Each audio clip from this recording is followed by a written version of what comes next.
Draga neustavljiva, dobrodošla v tej mesečni temi, ki je postavljanje meja. Zdi se mi, da je meja nekakšna popularna beseda. To je tisto nadležno, kar vsi pravijo, potrebuješ boljše meje v svojem življenju. In v tebi se verjetno vrstijo vprašanja kot, kaj je meja in kako jo postavim. Zato želim resnično iti nazaj k osnovam in priti do bistva, kaj meja v bistvu sploh je in kako jo postavim na koristen način. Torej, meja je v bistvu omejitev, ki jo postaviš okoli sebe in pokažeš drugim, kako želiš, da te obravnavajo. Obstajajo različne vrste mej. Na vsako bom na kratko opozorila, vsaj tiste, ki sem jih prepoznala, morda pa obstajajo seveda tudi še druge. Če menite, da sem kaj spustila, mi prosim sporočite in lahko se potem na Zoomu pogovorimo tudi o tem. Torej, meja je skoraj kot neka črta v pesku okoli tebe in pravi, prosim, ne prestopi te črte. To je način, kako obdržati svojo energijo in tisto, kar ti je pomembno, način, kako te spoštovati in kako spoštovati sebe in tvoje potrebe. In način, kako drugim pokažeš, naj spoštujejo tvoje potrebe in tebe kot osebo. In ko nekdo prestopi ali postavi mejo tebi, je to priložnost, da mu pokažeš enako spoštovanje.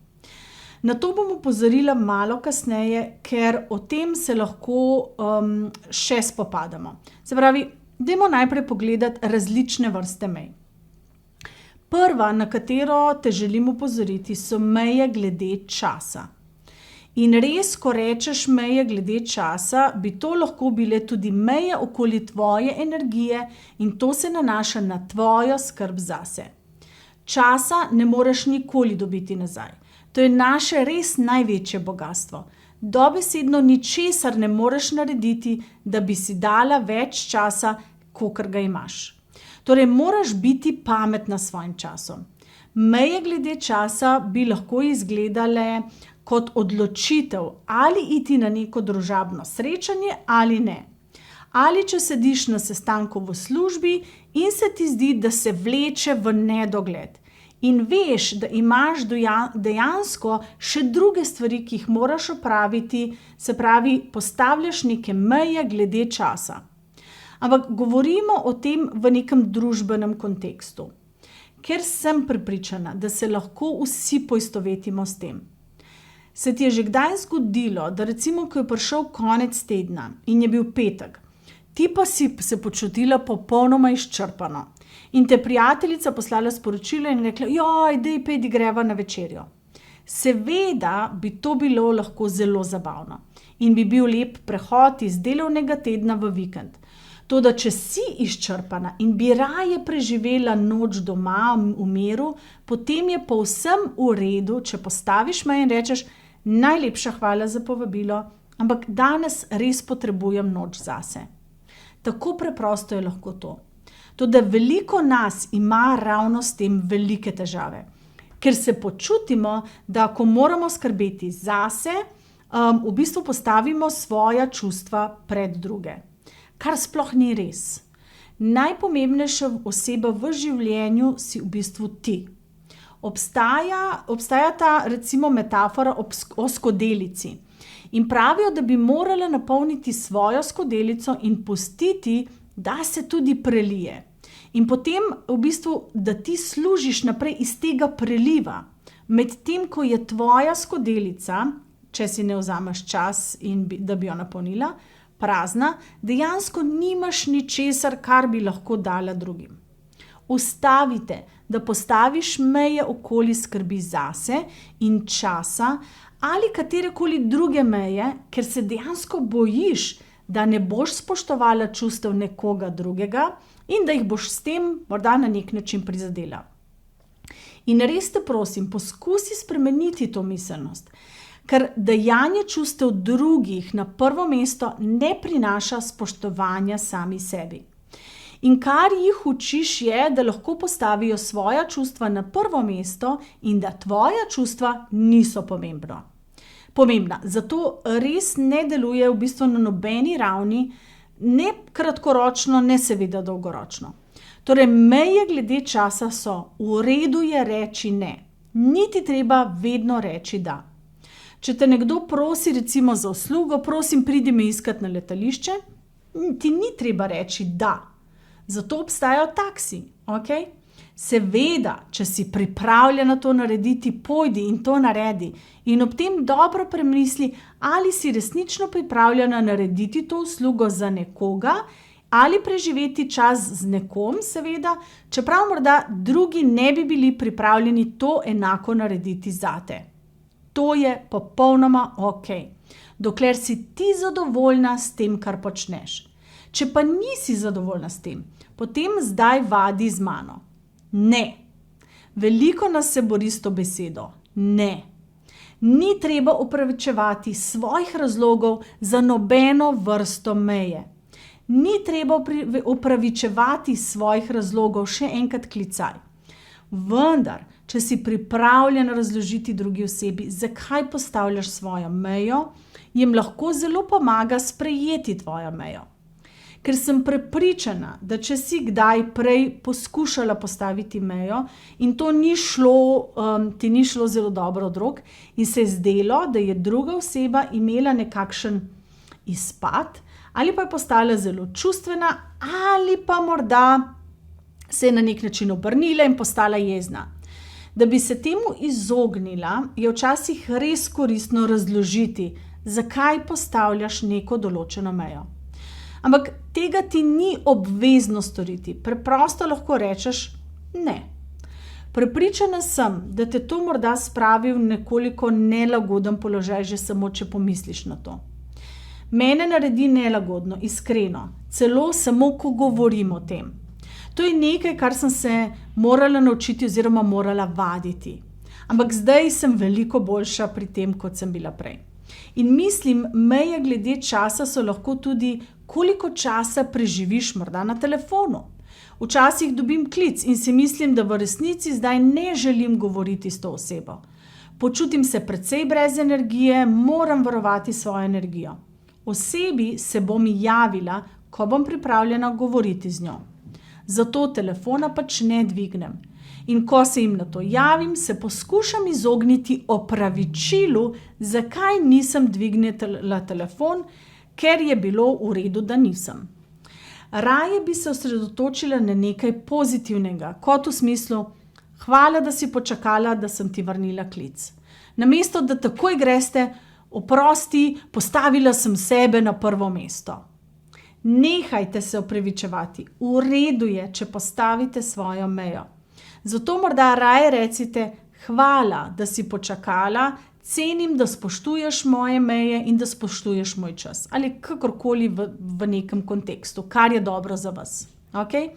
Morda vas je kaj, kar sem rekla, mogoče ganilo. Prosim, podelite to v komentarjih v naši Facebook skupini Neustavljiva. Obstajajo torej meje glede časa in energije, na to pa je precej praktična meja tudi glede določenih stvari. Ni vam treba deliti svojih stvari. Nasprotno temu, kako smo bili vzgojeni, da deljenje pomeni skrb. Tega ni treba storiti. Seveda, lepo je deliti. Daleč od tega. Ampak tega ni treba storiti. Zato mislim, da ni nič narobe, če rečeš nekomu, da tega ne želiš souporabljati. Morda se to sliši malo sebično. Ampak, a veste kaj, če nekaj zares ceniš in morda obstaja cela zgodba za to neko stvarjo, zakaj ne želiš to stvar deliti z nekom? Res je ok, tega ti ni treba deliti in lahko se to spoštuje. To je ok. Ampak lahko pa pojasniš recimo, če si odraščala in imela sestro recimo, ne, in si vedno zamenjala čevlje in take vrste stvari, če si imela recimo povsem nove čevlje in je potem prišla v tvojo sobo sestra in vzela tvoje čevlje in jih začela nositi, preden si ti sploh imela to prvo možnost. Po moje bi bila precej jezna, a ne? Okay. In vem, da je to precej površinska stvar, ampak lahko res vpliva na kakovost tvojega odnosa z nekom, če ne spoštuje tvojih stvari. Torej, ko gre za stvari, lahko določiš neke določene pogoje, po katerih si pripravljena nekaj deliti ali celo dati. Lahko rečete, ampak prosim, očisti to, preden mi vrneš. Ali ne vem, ali lahko prosim dosežemo dogovor o tem, kdaj mi boš to neko stvar vrnila. Če uporabljamo prejšnji primer. Če si tvoja sestra izposodi tvoje čevlje, bi lahko rekla: zelo sem vesela, da ti lahko posodi moje čevlje, vendar so popolnoma novi in bi jih raje najprej nosila sama. In to je čisto ok. Naslednje meje so tudi meje glede misli in besed. Kako nadležno je, ko se nekdo ponavlja, ker se nisi strinjala z njegovim mnenjem, recimo.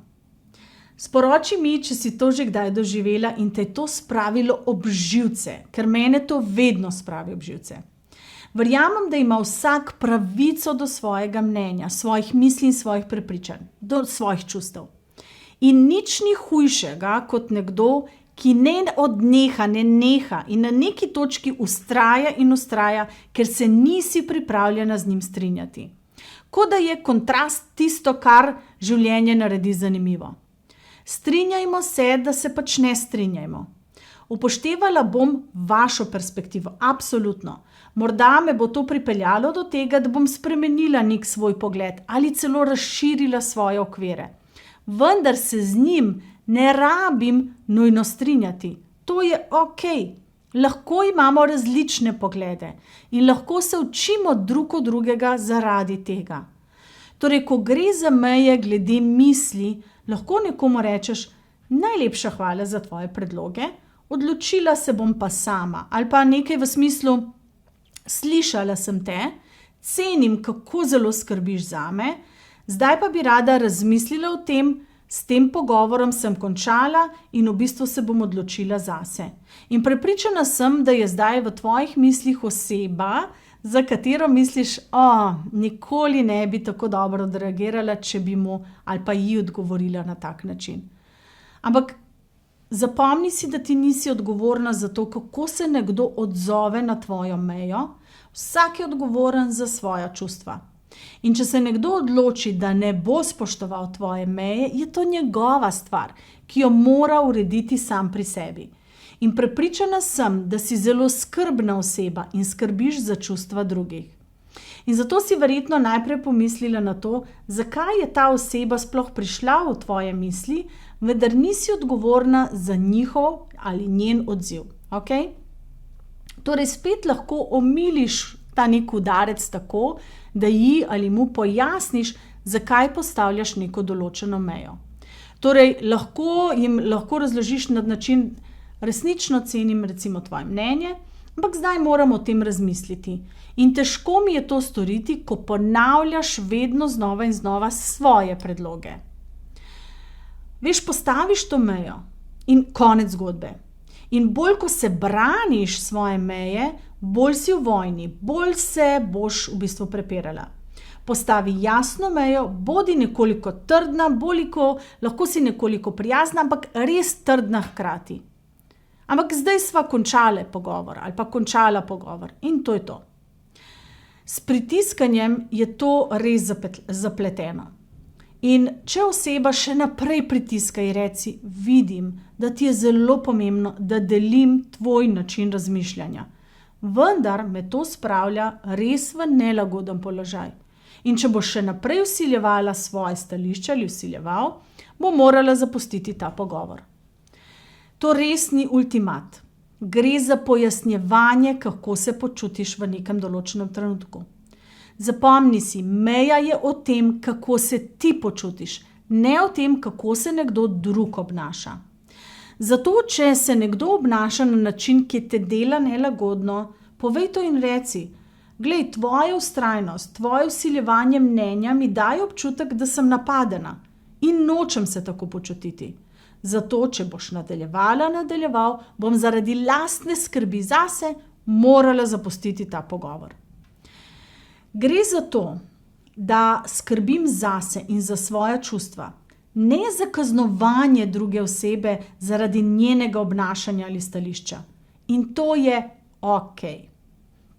Naslednja meja, o kateri želim spregovoriti, so seveda fizične meje. Zelo, zelo pomembne. Vsi vemo, da ne pomeni ne. No, ne bom rekla, da vsi vejo. Toda postaja veliko bolj sprejemljivo. V neki kolektivni zavesti ne pomeni ne. Ustavi pomeni ustavi. Očitna fizična meja bi bila recimo okoli seksa in podobnih stvari. Vendar obstajajo tudi druge bolj subtilne fizične meje. Fizična meja bi lahko bila tudi, ko nekdo govori o tebi. Kako srhljivo je lahko to? Recimo ženske tam zunaj, ko jih poslušaš.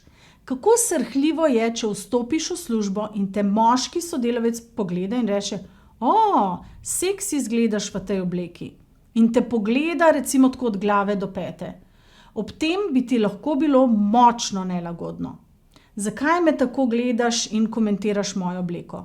Ni tvoja stvar, kaj nosim, recimo bi bil lahko tvoj odgovor. Torej, to bi bil le en primer, kako bi lahko postavila neko mejo. Lahko pa rečeš: hvala za kompliment. Pravzaprav se počutim precej nelagodno, ko ljudje komentirajo moj videz. Torej, če bom želela tvoje mnenje, bom zanj tudi prosila. Hvala, ker spoštuješ to mejo.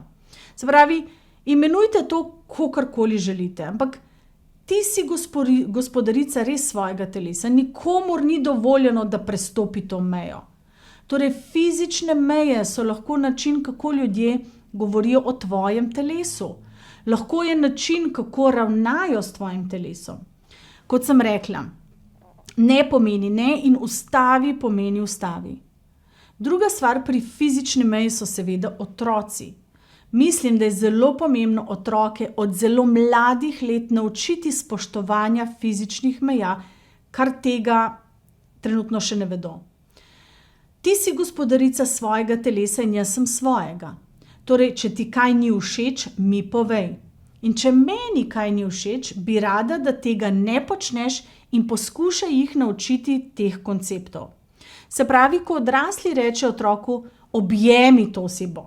Ali pridi, daj tvoji teti objem, ali karkoli to že nekateri starši počnejo. Ampak zakaj? Zakaj siliti otroka, da gre in objame nekoga? Zakaj utrjujete otroku informacijo, da ni gospodar svojega telesa? Če je vesel, da da objem, super. Če tega ne želi, zakaj ga siliti, da stori nekaj s svojim telesom, kar jih dela nelagodne? In ko to vidim, to mene resnično razjezi. Prosim, ne prisiljujte otroka, da počnejo stvari s svojimi telesi, če tega ne želijo, ker bo to res imelo velik vpliv na njihovo kasnejše življenje. Mislim, da je okej, da jih naučimo, da so dejansko gospodari svojega telesa. In ti si gospodarica svojega telesa in to je to. In celo recimo, če jih žgečkate, se igrate in se žgečkate in oni kričijo in vpijo: ustavi se, ne? Dajte se ustaviti, spoštujte to mejo. In hvala, jaz rečem: hvala, da si mi povedala ali povedal, da je dovolj. In se ustavimo in spoštujemo.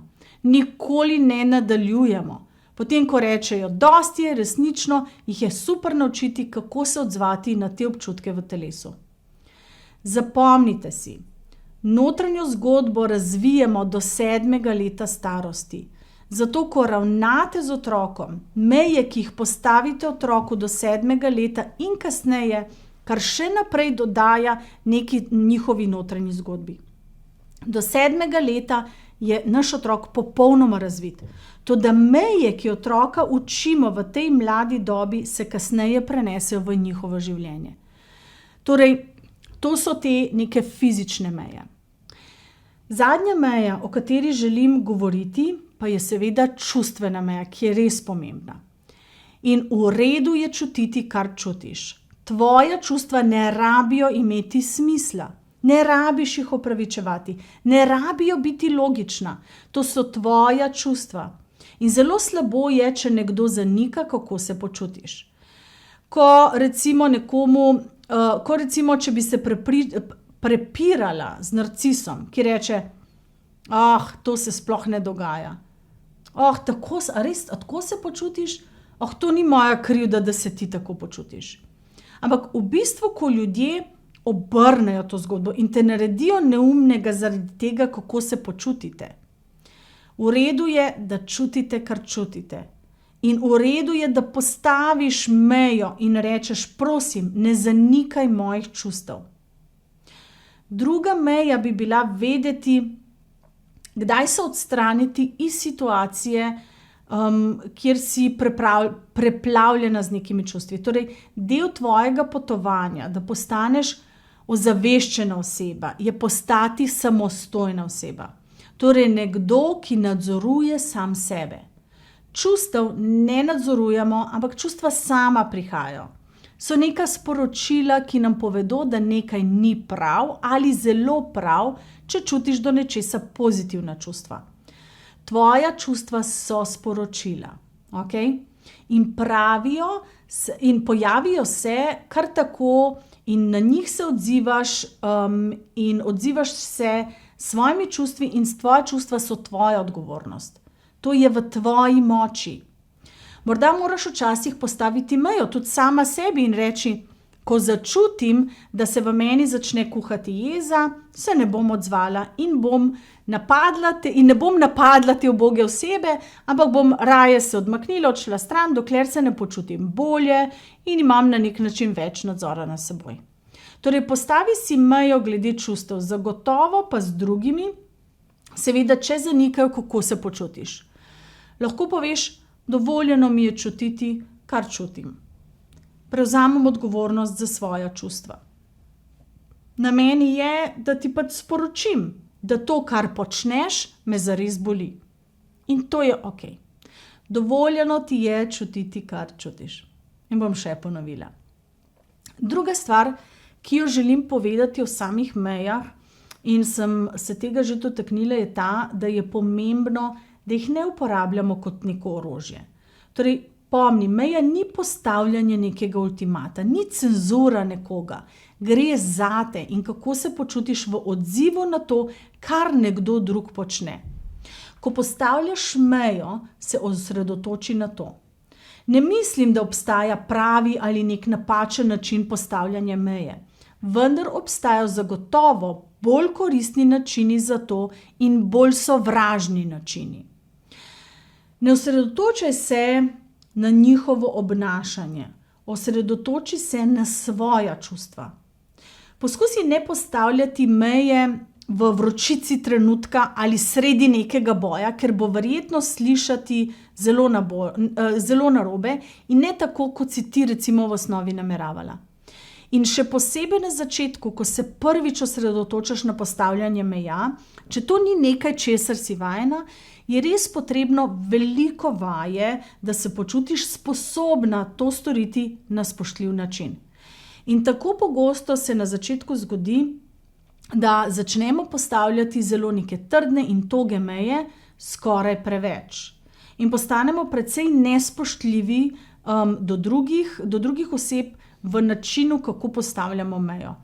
In postanemo precej trdi. Mislim, da je to prava beseda. In če si ugotovila, če si ozaveščena, da si bila preveč stroga med postavljanjem meje, je v redu, če se vrneš nazaj in rečeš, sem nova pri postavljanju meja. Mislim, da sem pri tem malce pretiravala. Oprosti za način, kako sem odreagirala ali odgovorila. Končano. Ne opravičuj se za mejo, opraviči se za način, kako si jo postavila. In nič ni narobe s tem, da če recimo odložiš svoj ego, da pospraviš odnos oziroma popraviš odnos. In s tem v mislih nekatere meje bodo precej fleksibilne. Lahko se pogajaš z osebo o njih. In nekatere meje bojo precej trdne. Torej, primer neke trdne meje za mene in recimo nek partnerski odnos je trdna meja ta, da moški ne spi z drugimi ženskami ali da me vara. Zame je to trdna meja v vseh partnerskih odnosih. In če prestopi to mejo, pač ne bom več v tem odnosu. To je moja meja in tukaj ni pogajanja. Ampak potem so tudi druge vrste mej, ki niso za pogajanje. Torej, naprimer, z možem sva res morala ugotoviti, kako govoriva drug z drugim. Midva imava torej trdno mejo, da ne preklinjava drug drugega in da drug o drugemu ne govoriva nespoštljivo. To je trdna meja, ker se noben od naju ne odziva dobro na take stvari in ne verjameva v bistvu v tako ravnanje z ljudmi. Torej, v vajinem odnosu je to neka trdna meja. Okoli tega pa so bolj neke tudi pogajalske meje, kot naprimer, kako izražate jezo. Ko sem zares jezna, lahko včasih uporabljam tudi malo preklinjanja. Pomembno je vedeti, trdna meja, da ne preklinjam moža. Toda, ko sem jezna, pogosto uporabljam kletvice, da izrazim svoje čustvo. Torej, res moram preveriti sebe in se pogovoriti recimo z njim, ko nisem jezna, izven te jezne situacije in lahko rečem, veš, to mi pomaga, ko moram izraziti jezo. A ti je okej? Ali pa da recimo on reče, in to velja v bistvu za vsako situacijo, zdaj samo uporabljam recimo en tak primer. Prav bi bilo recimo, če bi on rekel, res mi je neprijetno, če si jezna. Torej, če moraš izraziti svojo jezo, lahko stojiš na drugi strani sobe, ko recimo si preblizu mene, je preveč in ne slišim, kaj praviš.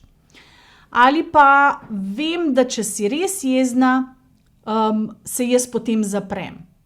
Ničesar ne sliši, kaj pravim. Torej, spoznala sem, da je v najinem odnosu veliko bolje, če se vnaprej pomirim in imava potem kasneje nek razumen pogovor. V vsakem odnosu je zelo dobra lastnost, če imata lahko oba meje in spoštujeta meje drug drugega. V redu je tako. Toda kaj se zgodi, ko je to videti nekoliko drugače? Se pravi, kaj se zgodi, ko recimo moja meja ni tako trdna, recimo od drugega meja pa je? Kaj se zgodi, ko ne postavim meje? Kako obvladam svojo energijo? Kako svojim trdno, se pravi, kako obdržim to trdno črto?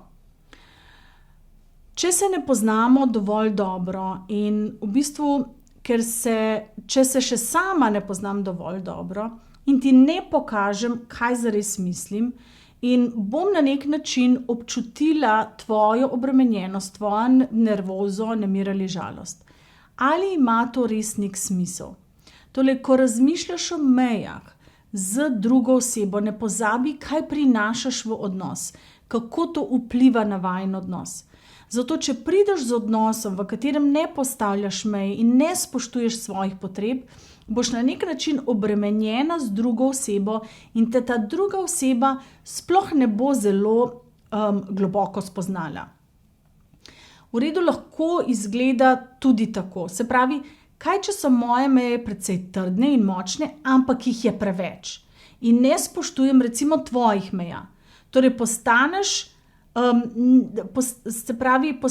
ne trdna črta, postaneš, kot da tvoje v bistvu uhaja skozi mejo ven. Skoraj ne moreš biti obvladana in čutila se boš precej obremenjeno in si boš vzela preveč časa, da bi vsiljevala neke svoje meje. In jih nikoli v bistvu na nek način ne omehčam ali širim, da bi rasla. Se pravi, če ne spoštujem tebe, ne spoštujem niti sebe. In to je precej težko imeti take odnose. Ker včasih, ko nekdo postavi mejo, se nam lahko zdi kot zavrnitev. In če imaš nekaj osnovnih ran, torej zgodb o tem, da nisi dovolj dobra ali da moraš biti vse za vse in takšne stvari, potem se lahko počuti precej strašno. Ko nekdo postavi mejo, začneš čutiti, z mano je zdaj nekaj narobe. Pravzaprav bi to lahko narisala drugače. V tem primeru bi recimo bila jaz neka pikčasta črta in ti bi bila trdna. Toda za drugo osebo, ko postavljaš meje in ne spoštuješ njihovih, se lahko občuti tako, da se začne malo izgubljati. Okay? Kaj pa, ko nobeden od vaju ne časti svojih potreb in govori svoje resnice? Oba začneta izgledati tako, kot dva nepopolna kroga in vajina skupna izkušnja postane celo neka skica. Ko nobeden od vaju ne stoji trdno in se ne spoštuje, je težko doseči tisto pristno intimnost, pravo poznavanje nekoga, če vam ne pokaže, kdo je on v resnici ali ona. Meje so način za to. To je način, kako reči, s čim sem v redu in s čim nisem. Torej, če želiš, da tvoji odnosi izgledajo tako, se ukvarjaj z mejami in spoštuj resnice drugega in meje drugega. Sporoči mi, ali ima to smisel. Ali se ti zdi morda nekoliko strašljivo začeti postavljati meje? Si morda zaskrbljena, kako bo druga oseba odgovorila na to? Če je tako, si predvsem zelo normalna. Večina nas se tako počuti vsaj na začetku. In na začetku bo zapleteno, ko začneš prvič postavljati svoje meje. To bo precej neko zmedeno obdobje zate. Najprej moraš postati zavedajoča se svojih mej. Kaj mi ustreza? To zahteva veliko samozavedanja. To je res poznavanje sebe, kako se počutiš, neko dnevno preverjanje zase, kako so tvoje neke energijske ravni. Kako se počutiš? Kaj ti je danes trenutno pomembno? Da bi bila pozorna, kako se počutiš, ko si z nekom, glede na to, kaj on pravi ali pa kaj počne. Zavedanje kot vedno je ključno. To je začetek. Zavedanje, katere meje moram začeti postavljati. Drug korak pa je poskus postavljanja meja. Kot sem že rekla, sprva bo to res nerodno. Zmotila se boš, sprejmi to zdaj. Okej je. Okej je, da se vrneš nazaj in se na nek način opravičiš na način, kako si postavila mejo. Odloži svoj ego na stran, popravi svoj ponos, če ti je to pomembno. Če si to storila na nek način preveč ostro.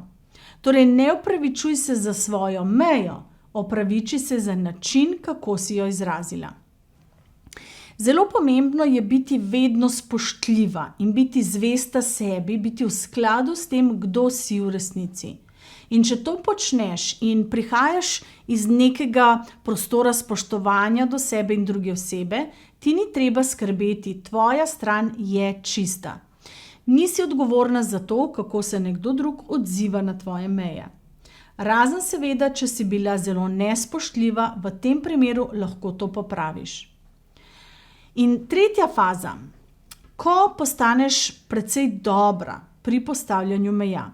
Ker postavljanje mej v odnosu in spoštovanje le teh pomeni, da boš imela bolj nek izpolnjujoč odnos.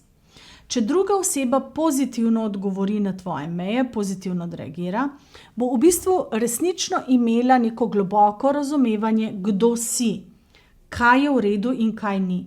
In to lahko krepi vajin odnos. In morda te bo ta oseba celo presenetila, če boš iskrena in odprta. In tvoja osredotočenost je na tem, kako se ti počutiš. Morda bo oseba odreagirala bolje, kot si misliš, da bo. In če bo odreagirala slabo in veš, da si se obnašala pravilno, si pravilno na nek način postavila mejo na nek zdrav način, spoštljiv način in se preprosto pač noče prilagoditi, potem boš morala slediti temu, kar si rekla, da boš storila. In to bo takrat res težko. Torej, če ji rečeš, prosim, nehaj govoriti o tem, ali bom pač morala zapustiti ta pogovor, potem boš to morala tudi narediti.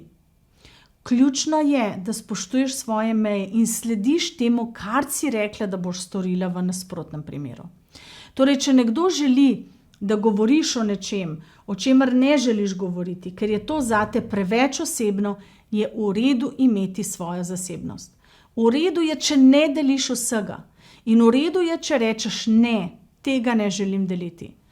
Če pa te nekdo prisili in postaviš mejo, te rečeš, to je zame zelo osebna tema in o tem ne želim govoriti, prosim, da to spoštuješ.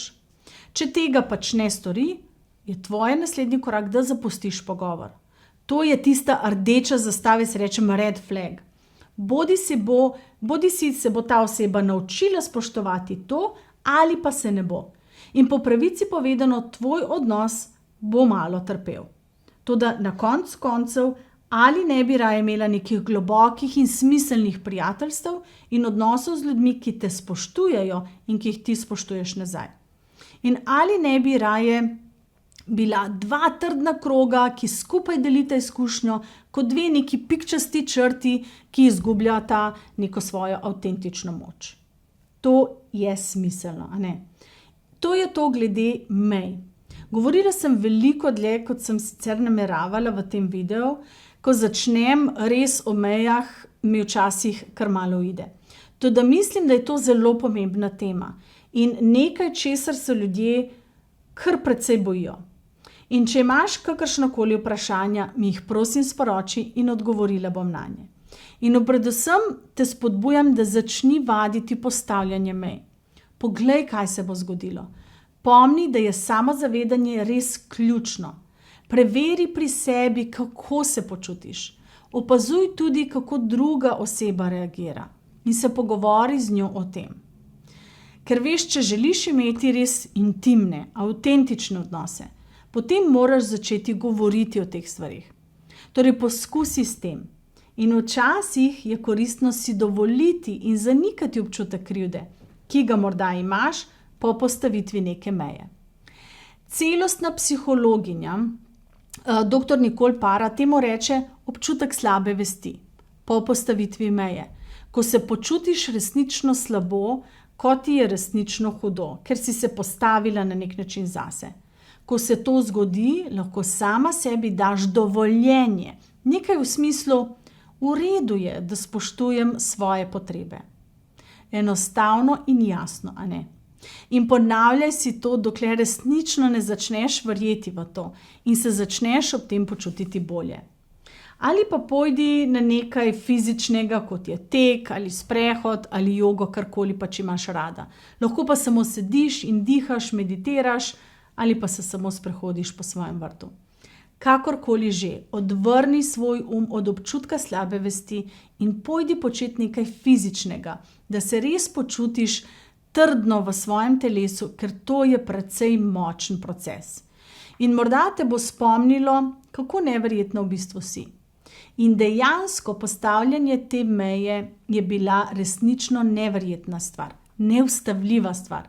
Bila je prijaznost, naučila si nekoga, kako te obravnavati in naučila, kaj predstavljaš. In če želiš imeti smiselna razmerja, je to nujno, kar moraš storiti. Če imaš kakršnokoli vprašanja vezano na to temo, napiši v našo skupino in res sem hvaležna, da si vzela čas in pogledala ta video. Pa se vidiva kmalu.